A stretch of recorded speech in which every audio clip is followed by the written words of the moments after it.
Ayan, naghalo-halo yung mga flowers niya.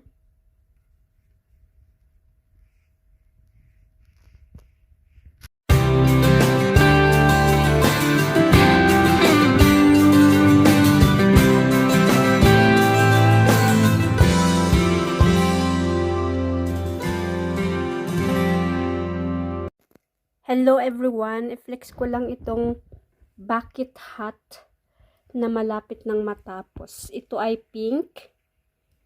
Ayan, ang mga flowers niya ay dito lang siya makukuha sa mga maliliit na yarn. So, ayan siya, mga maliliit na yarn. So, pwede din siyang mga ritaso. Ayan, i-connect lang siya para mabuo yung mga flowers.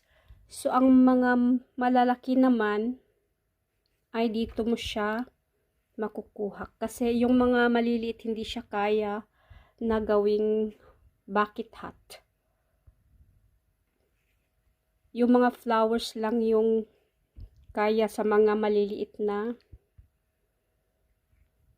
yarn. Ayan. So, ang mga yarn na ito ay mabibili siya sa mga DIY store. Kung saan yung mga hook nandun lahat. Ayan.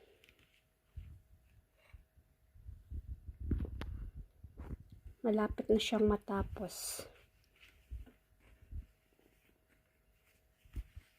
So, pwede namang yung mga flower ay isang color lang. Pero ito ay lahat ng kulay halos ay nandito. Ayan siya. I-mix nyo lang.